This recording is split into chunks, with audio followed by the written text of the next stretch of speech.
Assalamualaikum warahmatullahi wabarakatuh.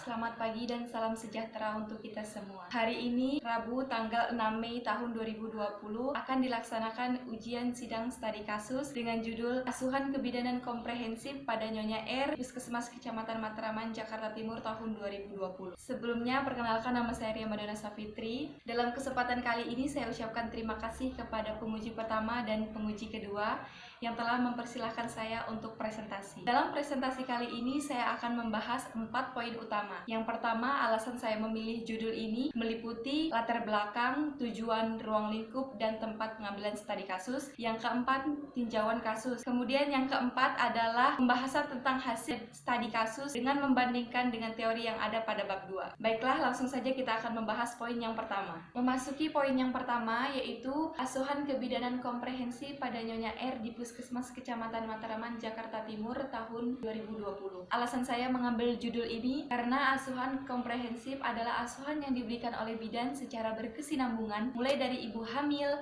ibu bersalin, ibu nifas, bayi baru lahir, dan keluarga berencana agar dapat memberikan pelayanan yang berkualitas sehingga dapat mencegah terjadinya kematian ibu dan bayi. Untuk latar belakang, di mana proses kehamilan, persalinan, bayi baru lahir, dan nifas berlangsung secara fisiologis tetapi juga dapat secara patologis. Hal ini karena kehamilan, persalinan, bayi baru lahir, dan nifas merupakan proses alamiah yang terjadi pada siklus reproduksi wanita. Namun, dalam hal fisiologis sering juga terjadi gawat daruratan obstetrik atau yang sering disebut dengan patologi. Untuk tujuannya agar dapat melakukan asuhan kebidanan secara berkesinambungan, mulai dari ibu hamil, ibu bersalin, ibu nifas, bayi baru lahir, dan keluarga berencana, serta mampu melakukan pendokumentasian dengan metode SOAP. Untuk ruang lingkup studi kasus ini membahas tentang asuhan kebidanan pada Nyonya R. Tempat pengambilan studi kasus ini dilakukan di Puskesmas Kecamatan Matraman yang beralamatkan di Jalan Pisangan Baru Timur, nomor 2A, RW 9 Pisangan Baru, Kecamatan Matraman. Memasuki poin yang kedua, yaitu tinjauan teori, di mana saya akan membahas tentang pengertian kehamilan, persalinan, nifas, bayi baru lahir,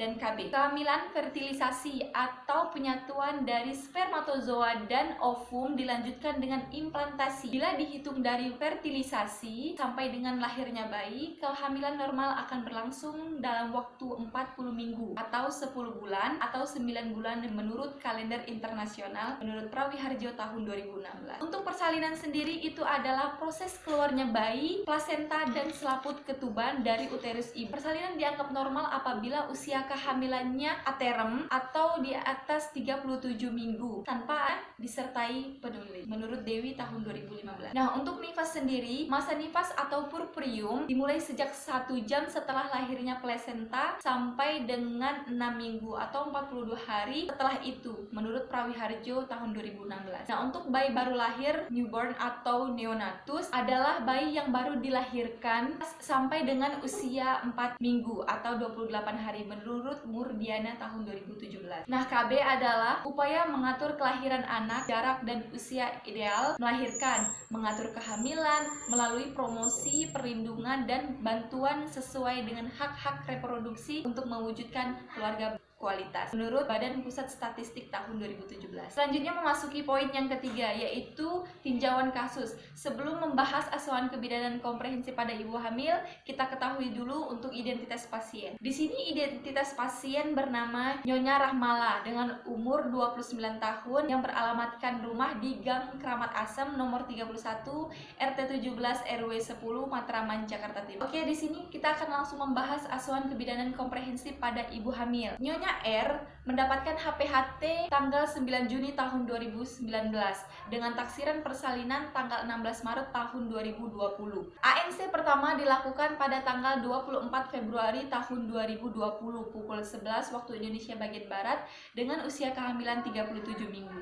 Kemudian ANC kedua dilakukan 5 Maret tahun 2020 pukul 11.30 waktu Indonesia bagian Barat dengan usia kehamilan 38 minggu 3 hari. Nah, setiap periksa Nyonya R tidak mempunyai keluhan dan masalah selama kehamilannya. Semua masih dalam batas normal. Selanjutnya di sini asuhan kebidanan komprehensif pada ibu bersalin, di mana pada hari Senin pada tanggal 16 tahun 2020 pukul 22.25 waktu Indonesia bagian Barat, Nyonya R tiba di ruang VK atau ruang bersalin Puskesmas Kecamatan Matraman dengan keluhan mules dan rasa ingin buang air besar. Segera dilakukan pemeriksaan dengan hasil ibu dan janin semua masih dalam batas normal. Pembukaan 10 cm tidak ada penyulit. Setelah itu terlihat tanda dan gejala kala 2. Kemudian bayi lahir spontan pukul 22.30, menangis spontan dan pergerakan aktif. Setelah bayi lahir, kemudian segera dilakukan manajemen aktif kala 3. Pukul 22.35 waktu Indonesia bagian Barat, plasenta lahir lengkap, tidak lupa untuk memasang serus selama 15 detik. Setelah bayi lahir dan plasenta lahir, tidak terdapat laserasi jalan lahir. Kemudian segera dilakukan pemantauan tekanan darah, nadi, TFU, kontraksi uterus, kandung kemih dan perdarahan setiap 15 menit pada 1 jam pertama dan 30 menit pada 1 jam kedua. Kemudian asuhan kebidanan komprehensif pada ibu nifas. Untuk asuhan kebidanan komprehensif pada ibu nifas dilakukan 4 kali pemeriksaan. Yang pertama nifas 6 jam, yaitu dilakukan pada tanggal 17 Maret tahun 2020 pukul 4.30, di mana pasien masih berada di Puskesmas Kecamatan Matraman dengan tanda-tanda vital masih dalam batas normal, TFU 2 jari di bawah pusat, kontraksi baik dan lokea rubra. Kemudian nifas 6 hari dilakukan di rumah pasien pada hari Senin tanggal 23 Maret tahun 2020 pukul 9 waktu Indonesia bagian Barat. Pemeriksaan TTV masih dalam batas normal, TFU pertengahan pusat simpisis, kontraksi baik dan lokea sanguinolenta. Selanjutnya nifas 2 minggu dan nifas 6 minggu sama halnya dengan pemeriksaan nifas 6 hari. Selama pemeriksaan nifas Nyonya R tidak ditemukan komplikasi dan kelainan yang mengarah ke arah keganasan. Asuhan kebidanan komprehensif pada bayi baru lahir, di mana asuhan kebidanan komprehensif ini dilakukan pemeriksaan 3 kali. Untuk neonatus 6 jam, untuk TTV masih dalam batas normal, berat badannya 4.100 gram, panjang badan 52 cm.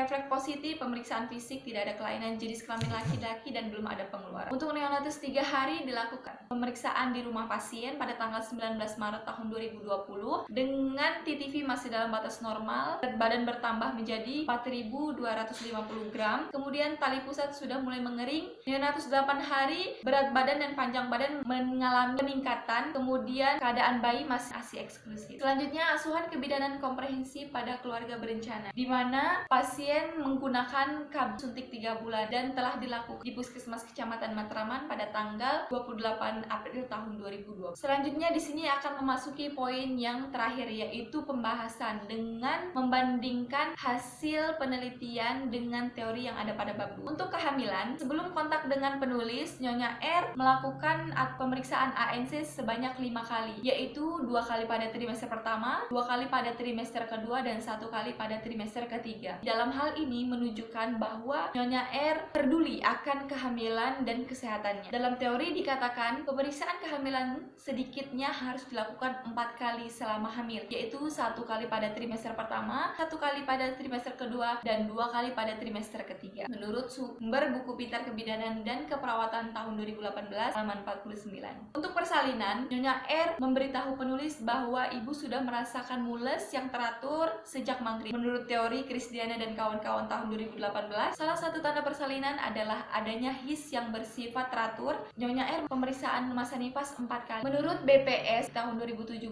pelayanan kesehatan pasca salin minimal dilakukan sebanyak 3 kali. Hal ini sesuai dengan anjuran WHO. Perawatan bayi baru lahir yang dilakukan terhadap Nyonya R dilakukan sebanyak 3 kali. Hal ini sudah sesuai dengan anjuran dari BPS tahun 2017 bahwa pemeriksaan BBL dianjurkan sebanyak 3 kali. Nyonya R memutuskan untuk menggunakan suntik 3 bulan sebagai kontrasepsi. Hal ini sesuai dengan teori karena suntik 3 bulan juga relatif aman untuk ibu menyusui menurut Adita dan kawan-kawan tahun 2017. Penutup. Setelah dilakukan pemeriksaan, maka dapat disimpulkan ANC dilakukan bersama penulis sebanyak 2 kali. Dengan hasil pemeriksaan tidak ada masalah. Persalinan Nyonya R dilakukan secara normal tanpa ada indikasi. Pemeriksaan Pemeriksaan nifas dilakukan sebanyak 4 kali tanpa komplikasi patologi. Untuk pemeriksaan bayi baru lahir dilakukan sebanyak 3 kali. Penanganan BBL tidak ditemukan komplikasi. Nyonya R memutuskan suntik 3 bulan sebagai kontrasepsi. Untuk saran bagi institusi pendidikan, meningkatkan jumlah buku sumber untuk dijadikan referensi agar mahasiswa lebih mudah membuat pendokumentasian dan meningkatkan kemampuan mahasiswa dalam memberikan asuhan bidanan. Bagi lahan praktik, untuk pelayanan yang telah diberikan kepada klien sudah cukup baik. Hendaknya untuk mempertahankan, lebih meningkatkan agar pelayanan lebih baik daripada sebelumnya